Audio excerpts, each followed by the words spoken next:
Hi everybody, I'm Clark. I'm Bianca. And this video is going to be a huge, long, excessive video of my movie collection in my room. So we're going to start off with dramas, and the first several movies we have here are movies we have both just watched recently. Yeah. So they're actually pretty fresh in our mind, so we can go through each one, talk about it a bit, and try and get through the whole thing in separate recordings. On an unrelated note, we're literally both on a ladder right now, standing on a ladder with our heads this close to the ceiling.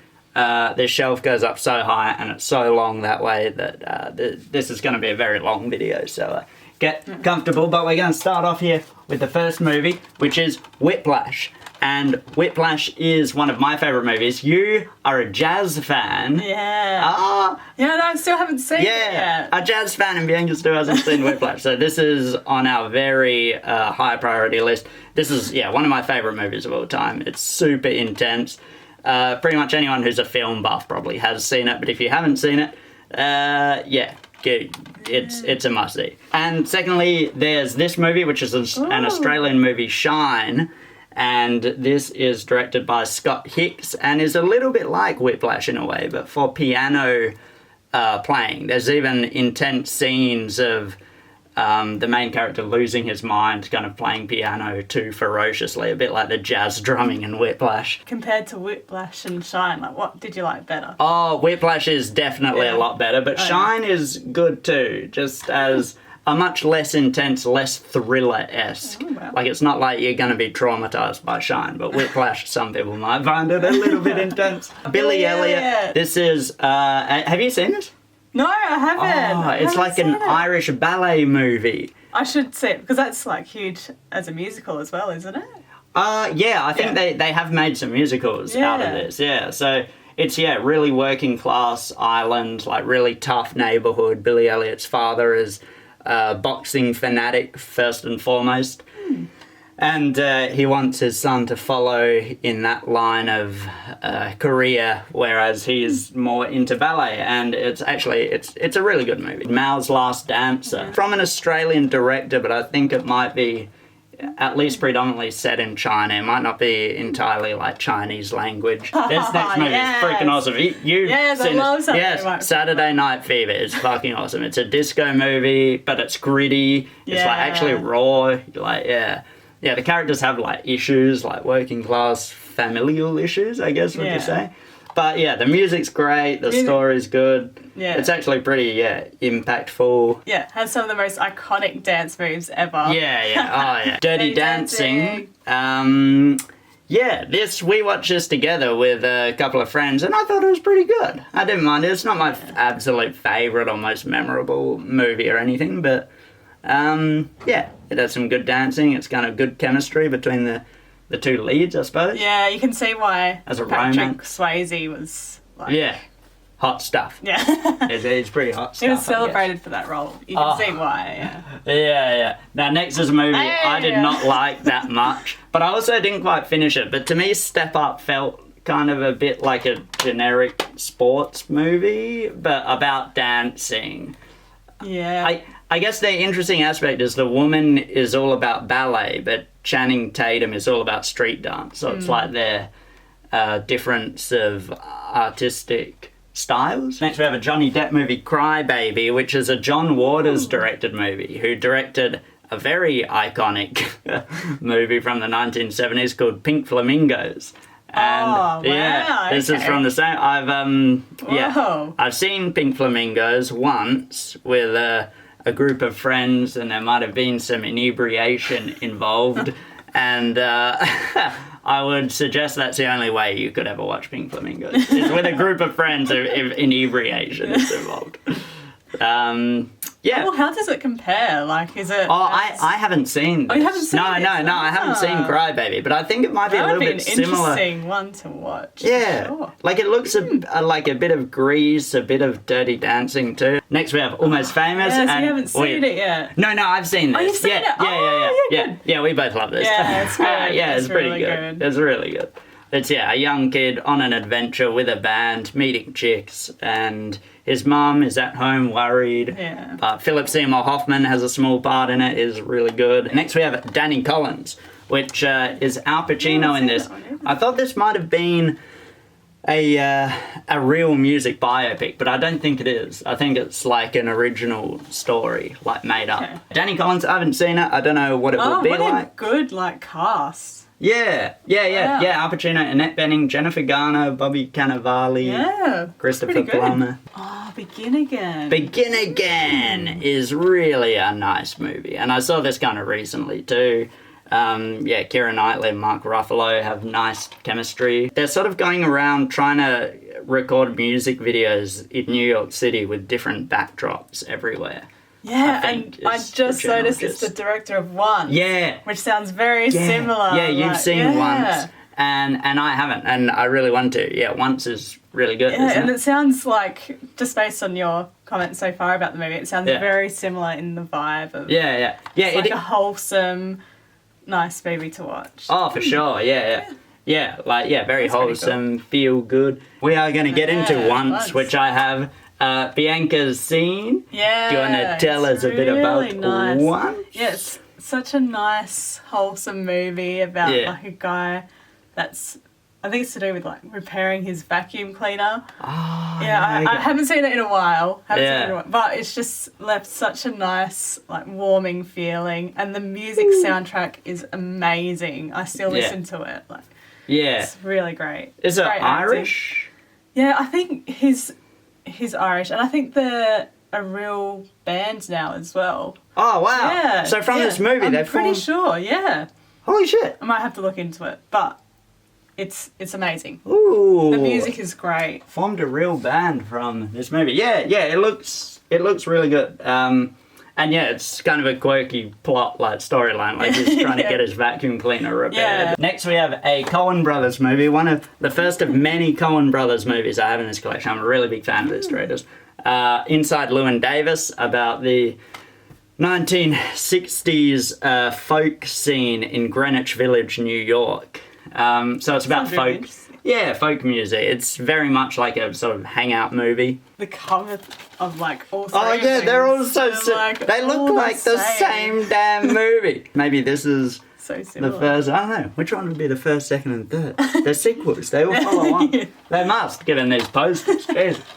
So this is why I love collecting physical media movies. Is it's like you have a mini poster of each movie. This is a really Oh, no. full-on impactful movie. Vox Lux. That's right. Bianca saw the didn't very like end it. of Vox Lux. I've seen it in full a couple of times, but it starts off with a really harrowing, nasty opening scene of I don't even want to spoil it because I didn't know like going in, but it led the main character to become a pop star. Sia did all the music to it, the Australian pop artist Sia. That's pretty cool. Yeah, she wrote the music, and Bianca saw the end. And the end, this isn't really, I don't think it matters much to give this away. It's Yeah. like a big concert, and the music is Terrible. Yeah. Yeah, I mean, I know I only saw the end of it, but it just felt really flat. And Yes. Oh, okay, yeah. The Yeah. rest of them, like, I sort of agree the music was not my cup of tea at all, but the whole rest of the movie made up for it by being, like, pretty amazing. I mean, it's very provocative. Like, be warned about this movie if you decide to see it. But Natalie Portman, Jude Law, they're both great in it. This is old. A Star is Born from 1937. Actually, not the oldest movie I have in this collection, but I have 3 of the 4 A Star is Born movies. Wow. Yeah. There's 4, I realised. There's a 1930s one, that's this one. A 1950s one with Judy Garland. A 1970s one with Chris Christopherson and Barbara Streisand. Yeah, that's. Yeah, and then the Bradley Cooper one. Yeah. I didn't even know Bradley that there was Cooper, Lady 4. Gaga. I thought there was only 2. Yeah, there's 4. And I've only seen the latest. I've only seen the Bradley Cooper, Lady Gaga one. And I think that's a really good movie. Same here, yeah. I reckon it's good. It'd be really interesting to compare, like, watch them kind of Yeah. in order. Yeah, it would be. Yeah, I'm Yeah. just missing one. I'm missing the Judy Garland one. But yeah, this is the 70s one. Chris Christopherson, Barbara Streisand. Haven't seen it. Should be pretty cool. And then it's the Bradley Cooper one, Yeah. which is a pretty good romance It's amazing. music movie. Yeah, it is. It's really good. Lady Gaga's amazing. Her Yeah. singing. There's. Yeah, and their chemistry is amazing. Yeah. This will kick off actual musicals. So the rest have been kind of music dramas, but not biopics or musical. So we have The Sound of Music. And I loved this. I saw it very recently, or semi-recently for the first time. I'd never seen it. And I freaking loved this. It's so nice. It's amazingly well shot. Yeah. How long's it been since you've seen this? Well, like a while ago, like 10 years ago. Yeah. And like I kind of watched it with you a little bit when you watched it.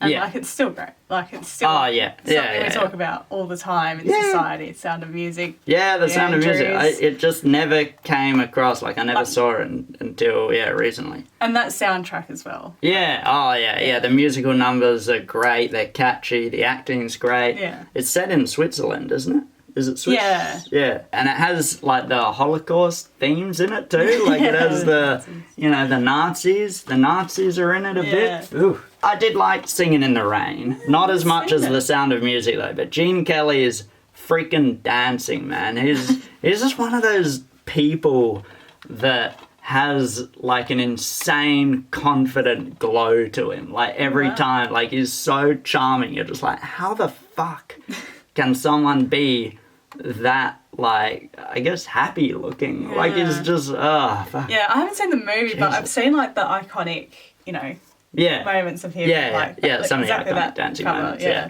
Yeah, it was good. I don't know, something about the pacing. I didn't find it as wonderful as The Sound of Music. Yeah. I've only seen one of these movies. What? Yeah, Grease. I've seen Grease. I haven't seen Footloose or Flashdance. Okay. But I've heard they're good. Grease is pretty cool. I've heard Grease is quite cool. I haven't Grease seen it in a long time. Yeah, me neither. I haven't seen it in like 10 years or so. So it'd be interesting to see how I feel about it now. Yeah. And like watch it again. Like I still love the music, obviously, but the theme of it, I don't know if I'd like it now. Yeah, maybe it holds up. Maybe it's like dated in a way, like, oh, this is sexist now. This is a racist. bit cringe. This I don't is know. not woke. Yeah, cringe. The Artist. Now, I actually like The Artist. This is a French movie, but it's a silent movie in black and white. Silent movie. Yeah, and it came out in 2011. 2011. But it's a total homage to like really classic, old school Hollywood silent era musicals. So.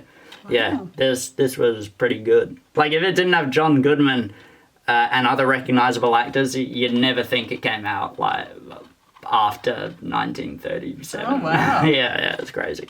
It's really good, though. Gainsbourg, A Heroic Life. This is a very weird, also French movie about the composer Serge Gainsbourg. It has some animated sequences, and it's almost like an erotic movie too. It's very erotic. Yeah, it's pretty hot. Who's in it? There's some hot chicks. An actor, Eric Elmas Nino. Oh, this is also interesting. It has special effects and practical effects from the makers of Pan's Labyrinth. Yeah, so that movie with all the gothic, like, kind of fairy tale monster, big head and masks kind of look. Wow. This has that too in some of the fantasy sort of weird sequences. He's sort of, I guess, he's into booze, he's into cigarettes, he's into drugs, I think.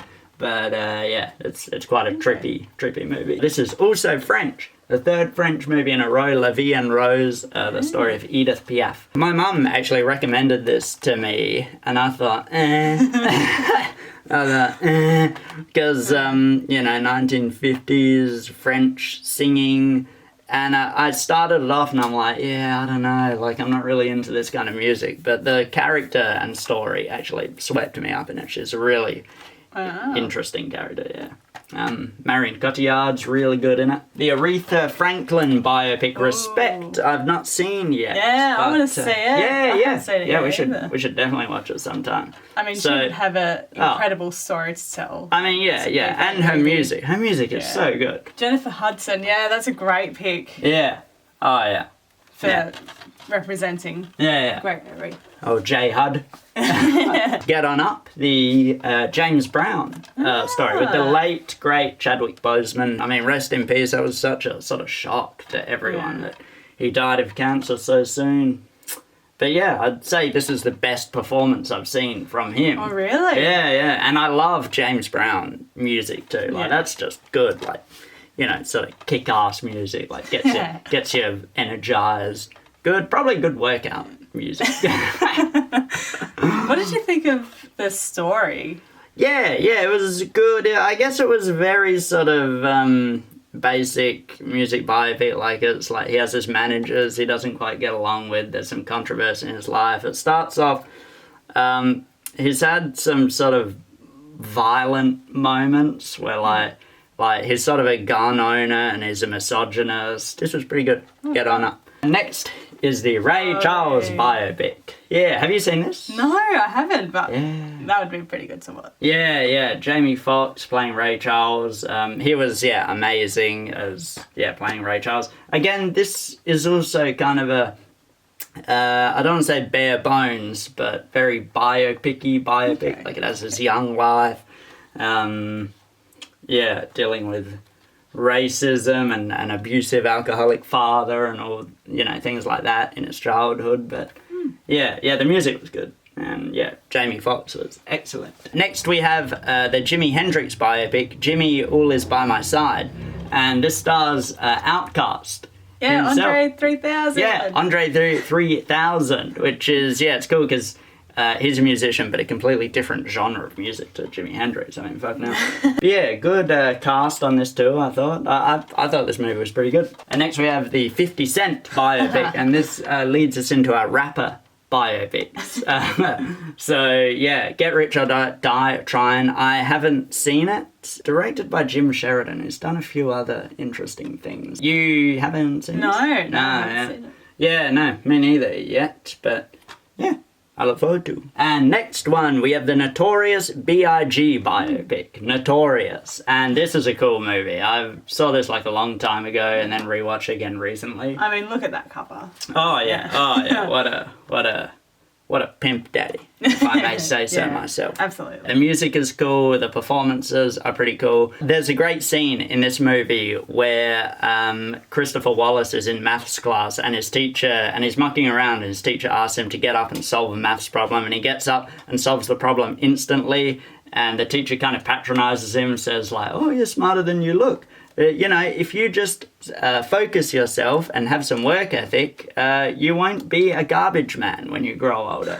And Christopher Wallace says like, oh, is that what I'll be if I don't do this? And his maths teacher says, essentially, that being a garbage man is the worst thing you can possibly be. So Christopher Wallace responds to the teacher saying, well, I looked up that a garbage man makes $28,000 a year, and a teacher makes $24,000 a year, which means the garbage man makes $4,000 more than the teacher's dumb ass. Yeah, what an impactful scene. And the teacher just like, oh, how dare you? Go to the principal's office. I'm like, that's a great scene. It just calls out the teacher like, fuck you, man. A garbage man makes more money than you idiot. Yeah, wow. And on top of that, I can do fucking maths. So get off my back. There you go, he was smart. Yeah. He's going to be a rapper anyway, and he's going to be freaking awesome. I love him. I love the Notorious B.I.G. Next we have the Eminem. 8 Mile. Yeah, I like this cover art. What do you think of that? Oh, yeah. Yeah, that's not the original one, is it? No. I mean, the original one is, I think, similar to that image, but this is that urban street art sort of design. See, look at that. That's pretty good. I don't know if it focuses there well. Hopefully it does. How good's that? Pretty nice. Okay. This is good. The rap battle scenes are really well-written rap music, and that will lead us out of the rap music biopic section into more music biopic section. We have The Doors. The Doors. We watched this, didn't we? Yeah, that was an interesting movie. Yeah. I was equally frustrated at his character, at him, but also impressed by the story and the acting. It was pretty good.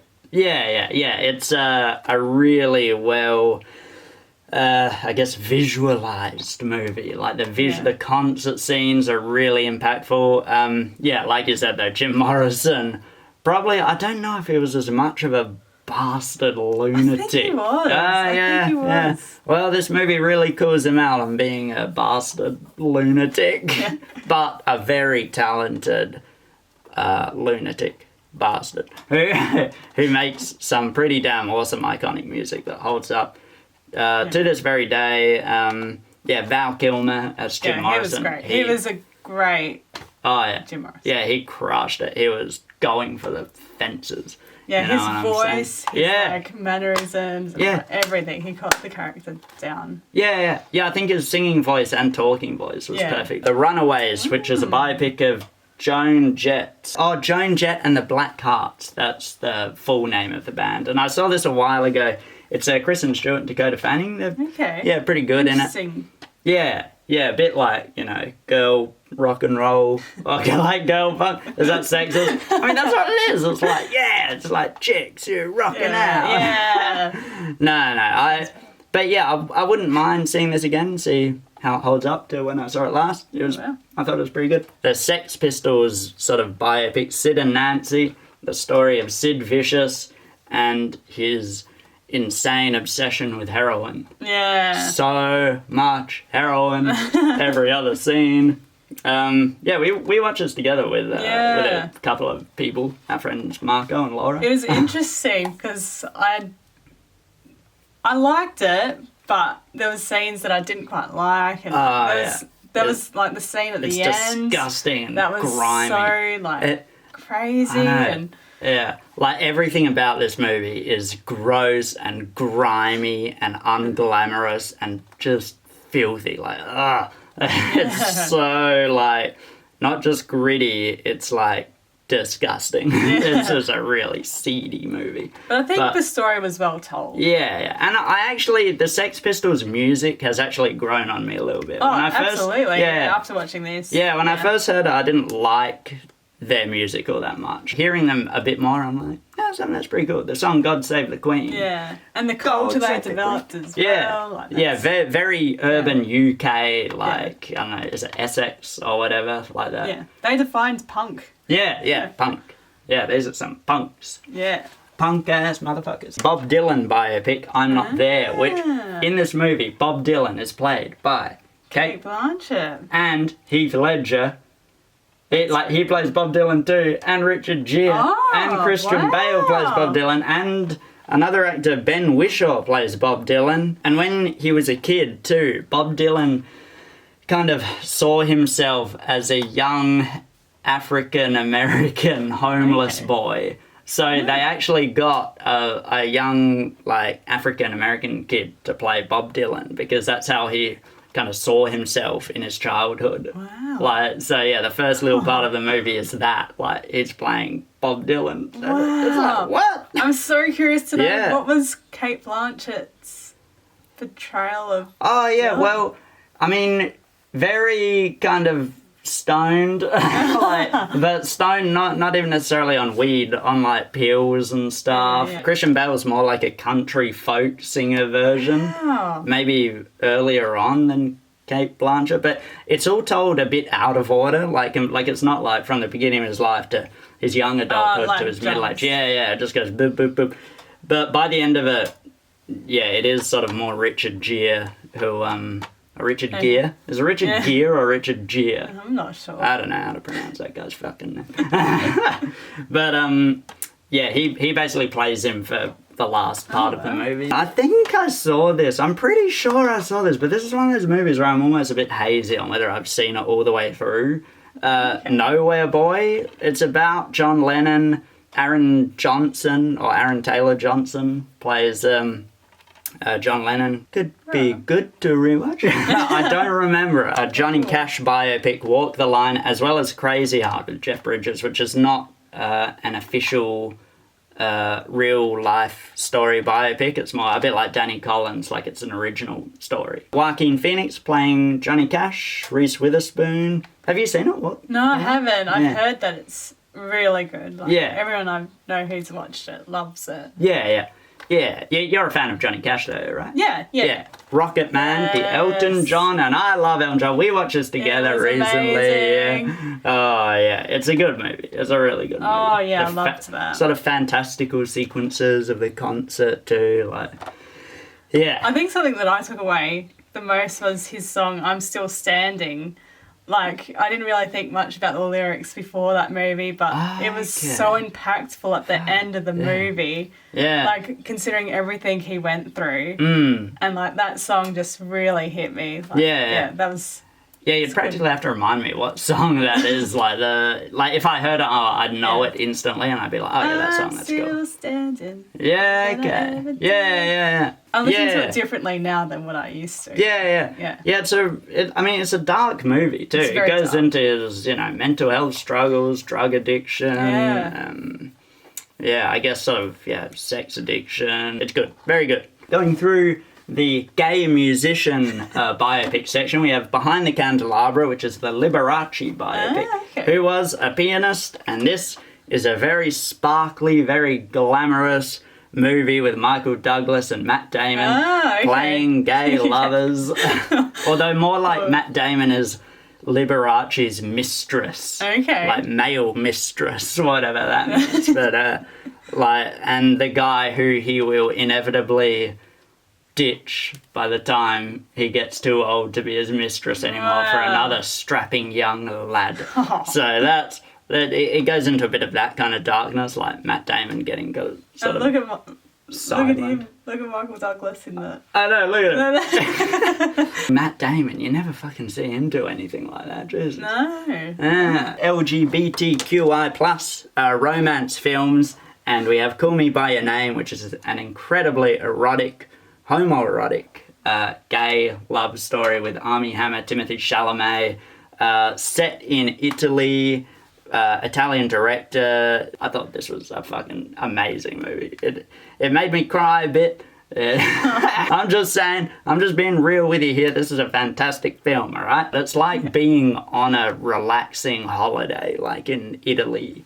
It's that sort of immersive. Timothée Chalamet's dad is like an archaeologist, basically, and he has a student come over to his villa in Italy, and then Timothée Chalamet falls in love with that student.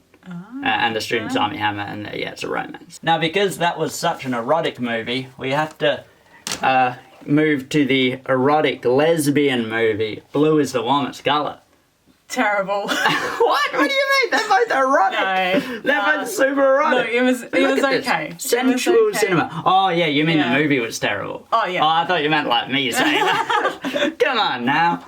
I'm just being real here. It's 3 hours long. It has some very, very long, very, very explicit conversation scenes with lots of character development, and they go into, the trials and tribulations of being young, fully in love.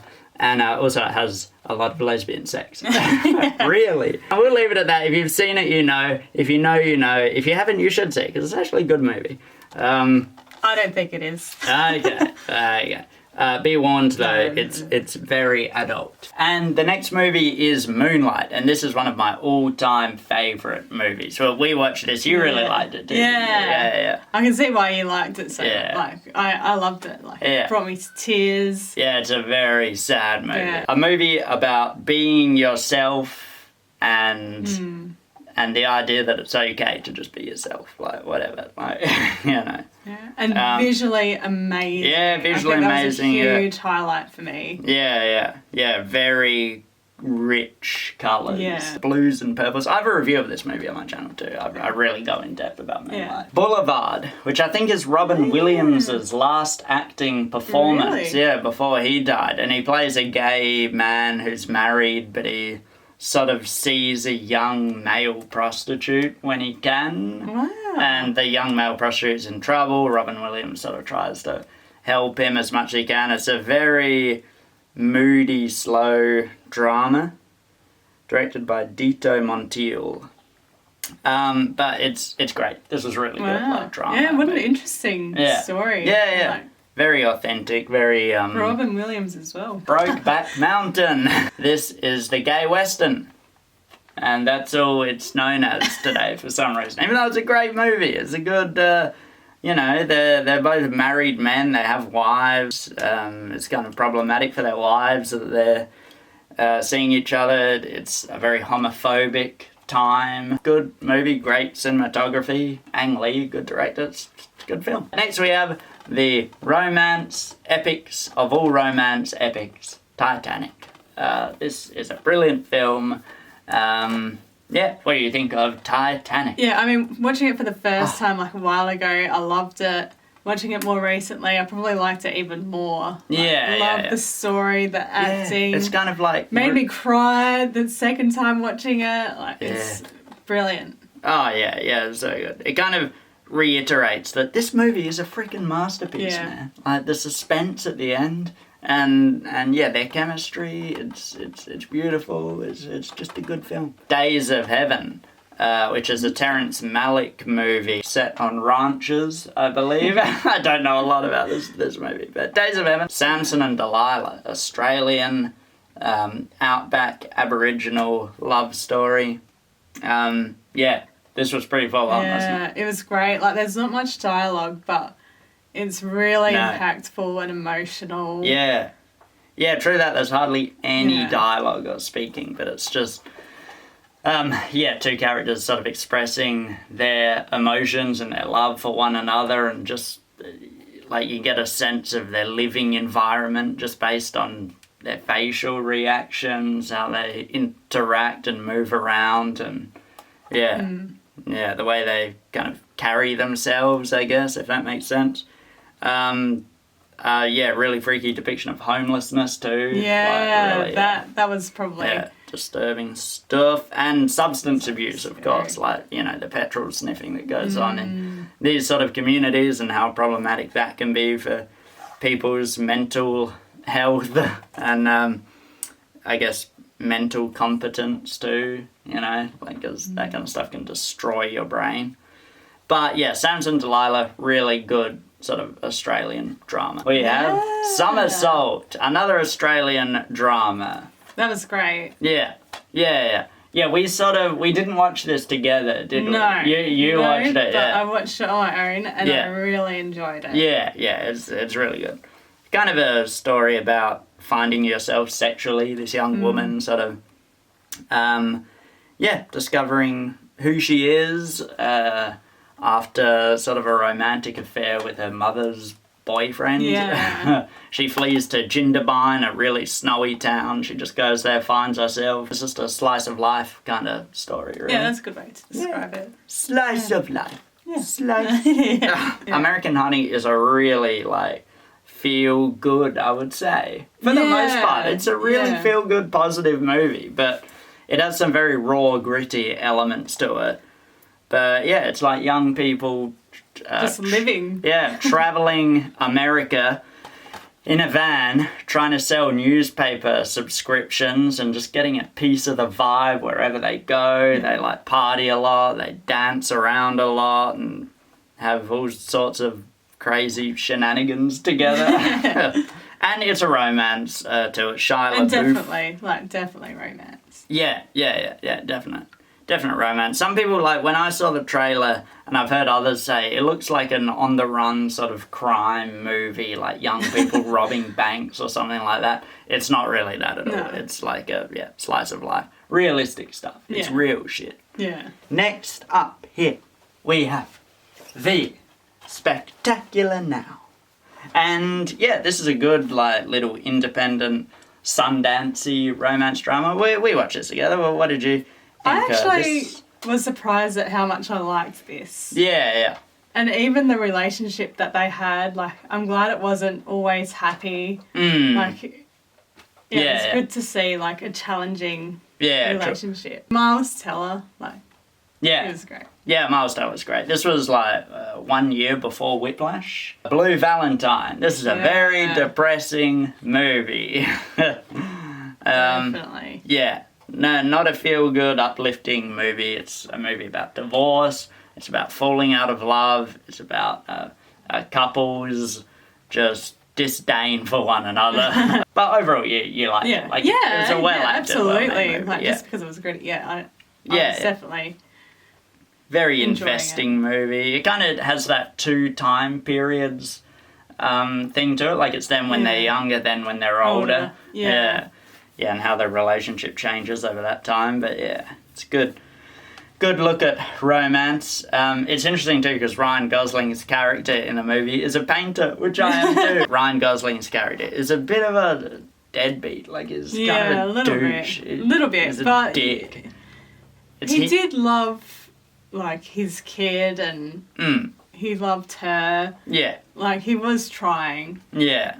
Yeah, but overall my interpretation of it is Ryan Gosling in this movie was the problem, really. Yeah. Like, yeah.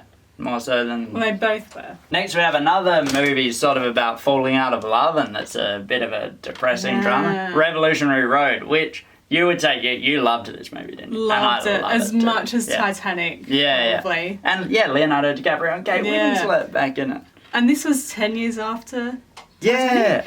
Yeah, I think it was exactly 10 years after Titanic, Yeah, it's kind of a look at them 10 years later. Yeah, and their chemistry is still amazing. I know. Acting, amazing. Story. Yeah, like really the writing, the dialogue is, this is a freaking good look at relationships in the 1950s. I mean, you can kind of tell by that cover, you see it's like a street sign, so it's like this nuclear family-esque, like young married couple just bought a big house, they have a little kid, like, you know.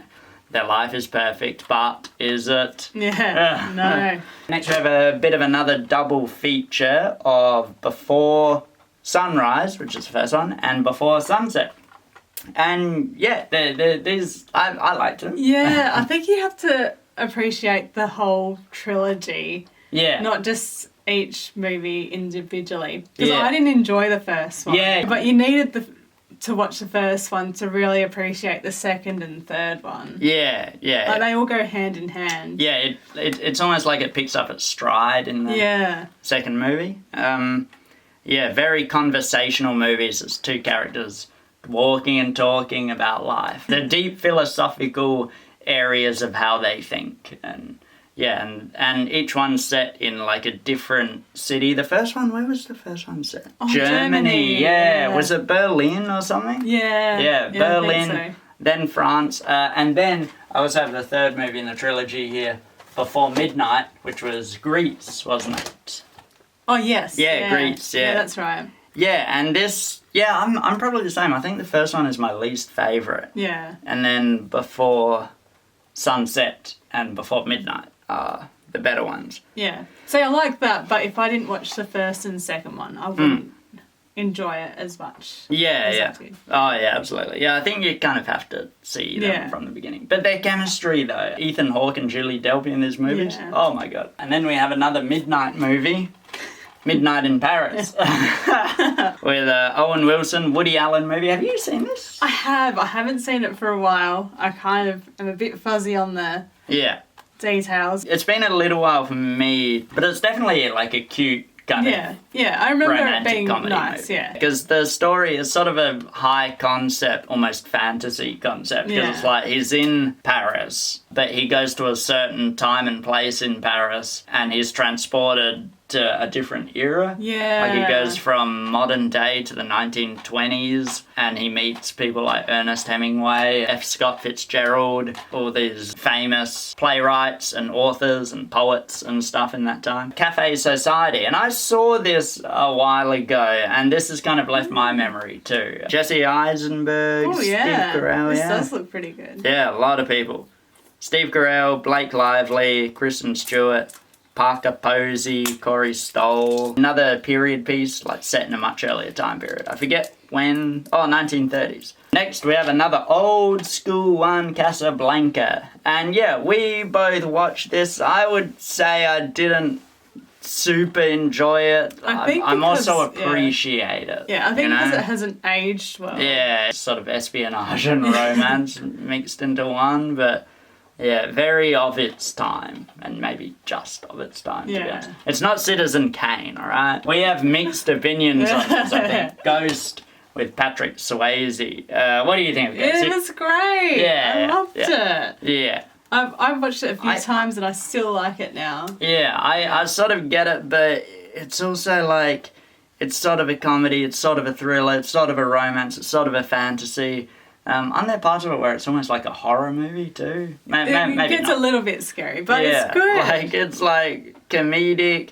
Whoopi Goldberg is really good in it, but it's like, it shifts tone so much, and it's such a weird high concept thing that's, if you really pick it apart, and you're not supposed to, like, it's kind of dicky to do that, like, you're a dick if you do that, but there's so many plot holes, like, if you look at, like, he can go through walls, why can't he go through the floor, why can he go in a train, like, anyway, Yeah, see, I think that's overthinking it. Yeah, I know. Just it's enjoying like, the movie for what it is. It's nitpicky things. It's a great 80s movie. Like, yeah. Oh, yeah, well, it does feel very 80s. It came out in 1990, though.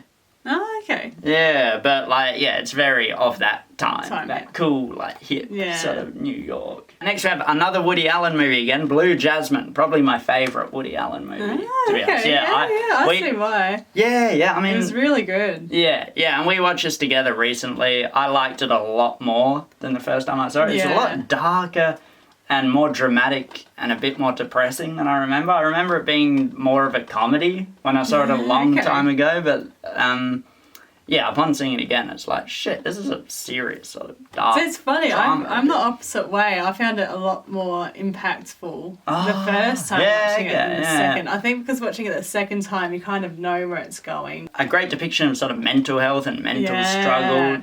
Sort of almost, was she like paranoid schizophrenic or something? Yeah. Definitely a look at manic mental health issues, and this was really good movie. Away we go.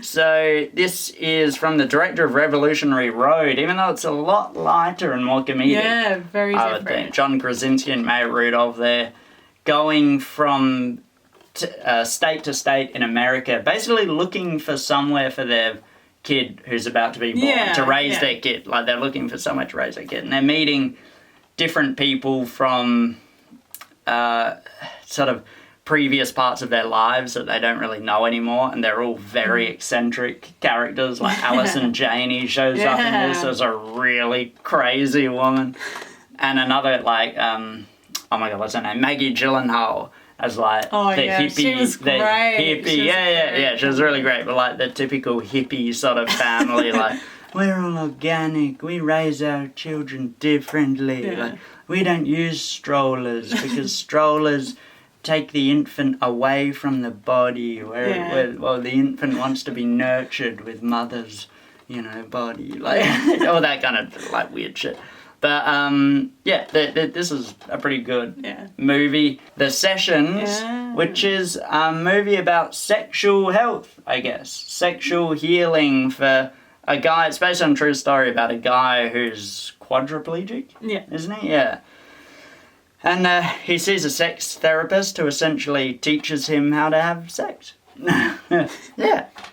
Which is, the general gist of it. You liked this? I didn't mind it. Yeah. It was interesting. Yeah, I thought very it wasn't different amazing, but I've seen before, and, like, Helen Hunt was great. Yeah, Helen Hunt, a bit of a funny role, like, different sort of role for her. She's really adventurous kind of role, brave role. I mean, she is, very vulnerable in this role, shall we say. And next we have American Beauty, which you've seen it, haven't you? No. You haven't seen American Beauty? No, with I haven't. Kevin Spacey, the ultimate sort of midlife crisis movie. No. Like, Kevin Spacey has a midlife crisis in his idyllic married suburban life, and a few repercussions of that ensue in their neighborhood. And it's kind of, he develops a crush on his daughter's friend, which is creepy. He starts, he gets a divorce with his wife. He starts getting into drugs with the neighbor, who the neighbor's like the son of an army veteran, but the son is sort of more of a hippie alternative sort of weirdo character who gives Kevin Spacey weed. It's a pretty good movie. Kevin Spacey's cancelled. We're not allowed to talk about Kevin Spacey in good light, but he was good. He was good in it. Him being a sexual deviant aside, he has some good acting roles. Kramer versus Kramer. Also kicking off a couple more divorce dramas. Dustin Hoffman, Meryl Streep getting a divorce, and who's gonna have custody over their kid. I saw this a long time ago and I thought it was brilliant, but then I rewatched it more recently, and it's pretty good. It's an interesting look at fatherhood, like a sort of incompetent father when mum's not around, like he can't really look after the kid. Yeah, it's good. Fatal Attraction. And Fatal Attraction is pretty crazy. What do you think? Yeah, I liked it. I've watched it twice now, and I loved it both times. Yeah, I've only seen it. Glenn Close is crazy. I know, yeah. Yeah, Glenn Close is insane in this movie. It becomes like a slasher horror movie by the end. It's like she is chasing Michael Douglas around with a knife. Almost like Misery, the Stephen King story. But yeah, it's Michael Douglas having an affair with a woman who gets obsessive. Yeah, kind of gets obsessive with him. I guess just she really doesn't want to be just shut out of his life. Like, when in his opinion it was just, a hookup, a fling, something very casual. In her opinion, no, you don't get to let it be that.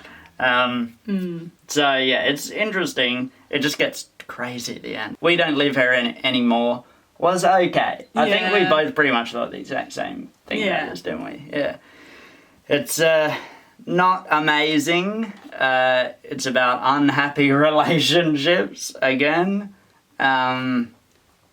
And yeah, it has some really good actors in it, and they're all okay in it. Yeah, you just didn't want to give any empathy for any of them. Like, from memory, not really. I could not feel sorry or... I mean, we saw it so recently, and it's kind of just left my mind. I'm almost like, do I really need to have this in the collection anymore? But yeah, that was We Don't Live Here Anymore.